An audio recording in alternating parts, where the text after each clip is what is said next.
तो ये liquid nitrogen जो आया वो एकदम से वरदान बन के आया। अब आपको 3 स्टेप के अंदर ये करना पड़ेगा। नंबर 1, आपको सीमन कलेक्ट करना है। अब सीमन कलेक्शन के लिए आपको क्या करना पड़ेगा, एक अच्छी क्वालिटी वाला बुल लेना है। उस बुल के साथ आप दो में से एक मेथड कर सकते हो। पहला, बुल जो है उसको इलेक्ट्रिक जो करंट होता है वो देके, ऐसा नहीं कि कोई हाई वोल्टेज का करंट लगाना है, उसके पेनिस एरिया में इलेक्ट्रिक करंट देते हैं, इलेक्ट्रिक छोटा छोटा इंपल्स जाता है, तो उससे क्या उसका सीमन डिस्चार्ज होता है। नंबर 1। नंबर 2 क्या होता है, सबसे ज्यादा ये वाला करते हैं, इलेक्ट्रिक करंट वाला तो बहुत बड़े एनिमल होते हैं, एलिफेंट वगैरह, उनके साथ किया जाता है। बुल के साथ क्या करते हैं, डमी काऊ या डमी बफलो रखते हैं। डमी काऊ या बफलो क्या होती है, प्लास्टिक की भैंस या रबर की भैंस या गाय जैसी एक स्ट्रक्चर बनी होती है। अब बुल जो है वो हीट में आता है और उस प्लास्टिक की भैंस के साथ या प्लास्टिक की गाय के साथ संबंध बनाता है। अब उसके वेजाइना की जगह पर क्या लगा के रखते हैं, कलेक्शन कंडोम बोलते हैं, वो लगा के रखते हैं। तो वो कैविटी जो है उसके अंदर सीमन इकट्ठा हो गया। ये पहला स्टेप है अभी, सीमन कलेक्शन।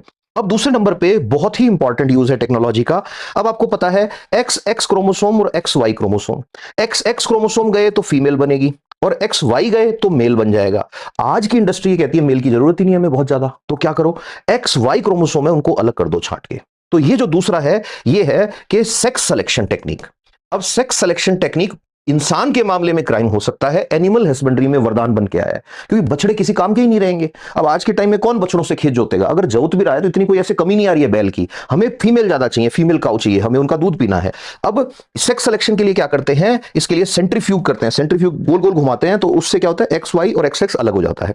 फिर तीसरे नंबर पे आपको फिर ये बताना है क्रायो प्रिजर्वेशन। क्रायो प्रिजर्वेशन वही बता दो कि -196 डिग्री सेल्सियस टेम्परेचर पे लिक्विड नाइट्रोजन का सिलेंडर होता है। अब लिक्विड नाइट्रोजन के डायरेक्ट कांटेक्ट में नहीं आता सीमन, सीमन को जैसे एक ट्यूब में पैक कर दिया आपने, ऐसे करके इसके ऊपर डिटेल्स लिख देते हैं, किस दिन सीमन कलेक्ट हुआ है, कितने बजे कलेक्ट हुआ है, कितने एक्टिव स्पर्म है इसके अंदर, ये भी पोटेंशियल इसके अंदर लिखा रहता है। ये पैक करके सील लग जाती है इस पे, और इसको जिस सिलेंडर में रखते हैं उस सिलेंडर की लेयर्स जो होती हैं यहां पे, यहां भरा रहता है लिक्विड नाइट्रोजन।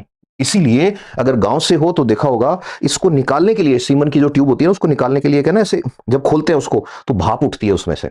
वो वजह क्या है, लिक्विड नाइट्रोजन की वजह से टेम्परेचर बहुत कम है उसका।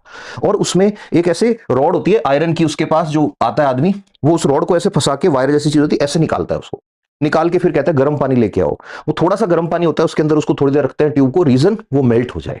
पहले से जो बफलो है या गाय है उसके इंजेक्शन लगा के रखते हैं, ओवुलेशन हो रखा हो, ताकि थोड़ा वो चेक कर लेते हैं, उसकी वेजाइना से जो सिक्रीशंस होते हैं उनको देख के पता लग जाता है। पुराने टाइम में तो वो सिर्फ उसकी विस्कोसिटी देख के पता लगा लेते थे कि ये एनिमल जो है इसका ओवुलेशन हुआ है या नहीं हुआ है।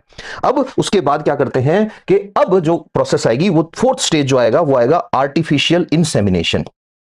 इंसेमिनेशन का मतलब है आपको सीमन उसकी बॉडी में पहुंचाना है।